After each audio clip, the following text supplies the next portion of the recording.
Last week, I made a video covering the best used dual sports in my opinion, so check out that video if you're looking for a smaller displacement bike for your adventures. That list was extensive. My list of ADV bikes I would recommend looking at used is a lot shorter.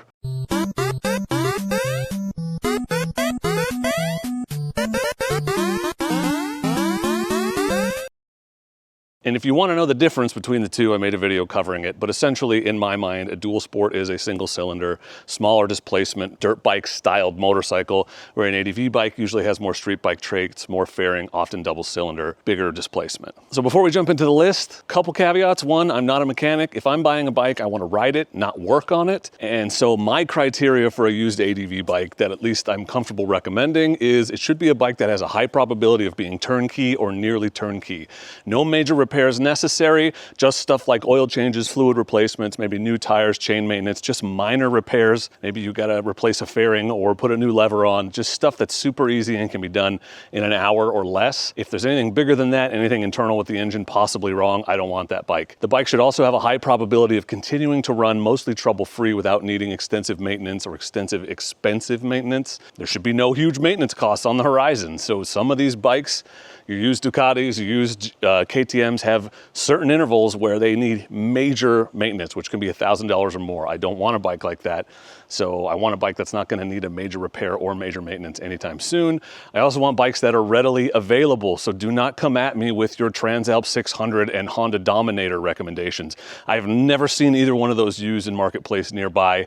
So while they may be great used bikes that do exist, there are some really good unicorns out there. I'm talking about bikes you can actually find. And if you're looking for a good project bike, you want one that you can work on and build back up and get super cheap because it has mechanical problems that you can fix, this is not the list for you. I'm not your guy. If you want an adventure bike that's readily available for a decent price, the number one bike I would recommend for you is an Africa Twin between 2016 and 2019. That's the sweet spot. That's when they were simpler bikes with less electronics and other stuff. They'll be cheaper because they're older and have less electronics, and they're better bikes in my opinion. The newer ones, they try to make it into a GS and it's got a super fancy huge screen with 1,000 settings, and it's everyone I know that's ridden one or had one is like, it's so hard to remember how to get into what settings and change it, and the modes don't make sense. So if you want to deal with all that, great, but if you're looking for the best bang for your buck for an adventure bike that is a bigger double cylinder bike that is going to take you anywhere you want to go and be super capable off-road, I would steer you towards an Africa Twin 2016 to 2019. I had a 2016, it was a great bike. It's just really heavy, so I'm not a huge fan of those big bikes anymore, but if you want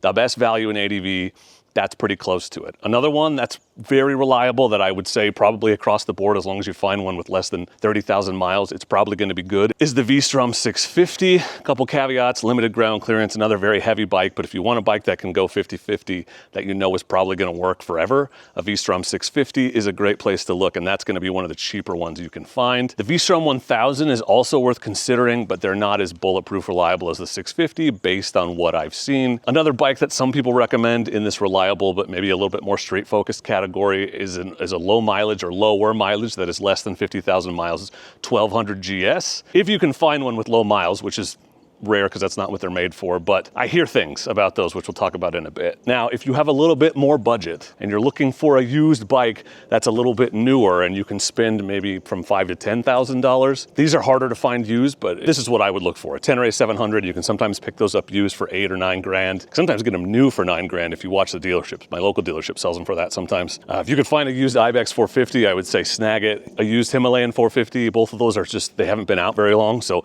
there's not a lot of used ones out there. If you want something a little streetier, you can't go wrong with the Honda Transalp 750. I don't think it's the best off-road ADV bike out there, but it will be rock solid reliable if you can find one at a discount. They're 10,000 new, a little bit over, so if you could find one for like 8, that'd be worth it. And the new V-Strom 800 is also a great bike to consider if you're looking for a good later model used bike. I just almost never see them used, so that's a hard one to find. Now, before we jump into the less conventional choices, which you will not be surprised to hear me recommending, let's take a moment to say thank you to our sponsor for this video and the channel, Break Free. You know that I am very concerned about visibility on the road. Statistically, the most dangerous thing to motorcyclists on the road is other drivers and their inability to see us in the same way that they see cars. So anything you can do to increase your visibility is a good thing. So this is the Break Free elevated brake light. This just attaches to the back of your helmet.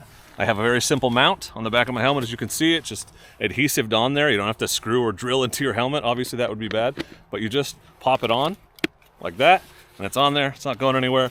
And what this does is, one, it gives you an elevated brake light high up where drivers are looking instead of just the ones on the back of your bike. Two, it is an accelerometer. So when you brake suddenly, it lights up. When you brake not suddenly, it lights up. When you brake gradually, it lights up. When I first heard about this, I thought that's probably dumb. I probably have to plug it into my bike or do some kind of app. No, none of that. It charges USB, chargers on the bottom. You attach the mount to your helmet, you put the brake free unit on, and that's it. You turn it on, you're good. That's all you have to do.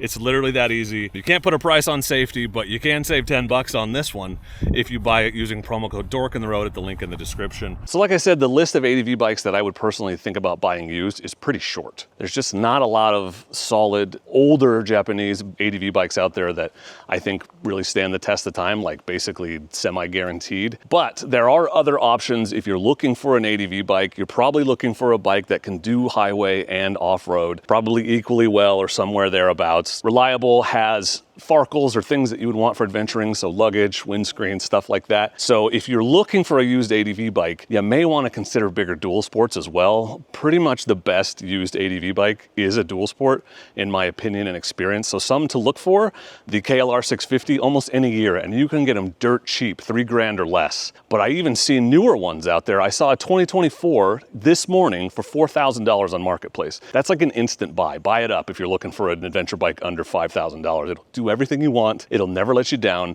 It's not the most comfortable and most technologically advanced bike, but it'll do everything you need an adventure bike to do for sure. Along that same vein, I would get a DR650. They're all the same every year. So just find one with low miles. You can find them with bigger gas tanks. You can find them with luggage. You can find them with windscreens. You can find them with every creature comfort under the sun. People turn these into light adventure bikes all the time. So I would look at DR650s too. The XR650L from Honda is another example. Now that DR650 and the XR are both carbureted, so old technology, but you can find them out there in great shape and they'll never let you down because of the simplicity of that motor. Another thing to consider is a light adventure bike like the CRF 300L Rally or the older 250L Rally can be had very cheap. They're not going to be as good on the highway, but they're better than you think. I took my 300L Rally everywhere. Those are worth considering. If you're looking for an adventure bike, don't rule out dual sports because they're great. Bikes to avoid if you're looking for a used adventure bike, there are a lot and my biases will show through here, but I would avoid KTMs, particularly 790, 890s because they still have that camshaft issue that was supposedly fixed, but then I'm hearing it isn't. There's just a lot of questions there, and they also have those maintenance intervals where you have to go in and get a valve check, or if you're looking at dual sports, even like a rebuild. So they can be expensive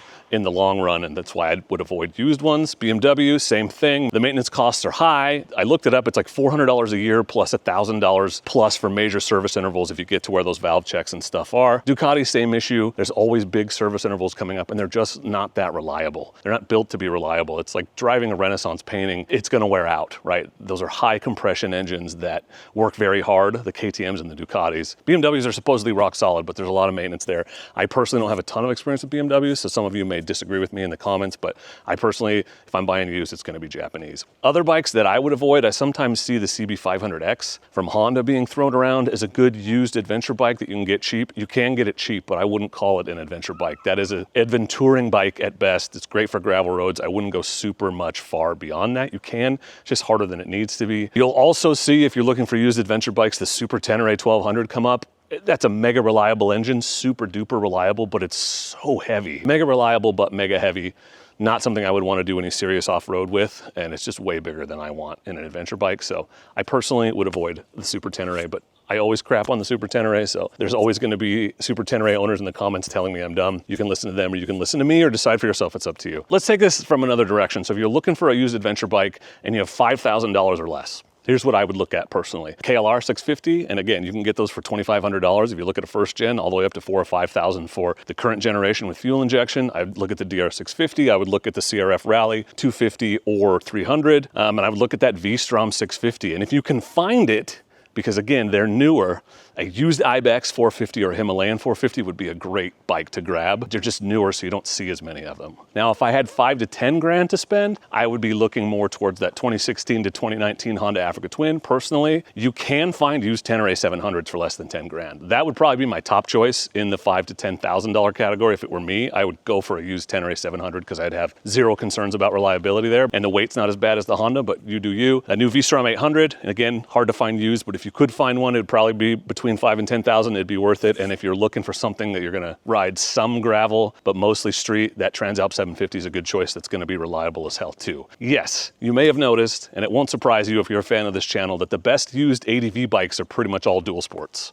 If you wanna get into ADV on a budget, then a KLR or a DR650 is the way to go. If it were me, if I had less than $5,000 and I wanted to start this adventure riding hobby, I would go directly to a KLR 650 if I wanted something bigger. Personally, I would buy a DRZ or a CRF to get started at this point, but if you want an adventure bike that's gonna do longer highway miles more comfortably, KLR 650, try to find a 3rd gen, but a 2nd gen. You're gonna get so much value for your money in a bike that is unkillable and will not die. Just make sure that the previous owner has addressed the doohickey issue. That's the only question I would be super concerned about, because everything else on those bikes is pretty much indestructible. So thanks again to our sponsor for this video, Break Free. Check out their website and use my code to save 10 bucks to get a Break Free unit of your own. And let me know in the comments, what bikes have I missed? I know there are some. This list was much shorter than the dual sport list. So what used adventure bikes would you recommend to somebody who's looking for one? You know, people are gonna find this video in their buying search.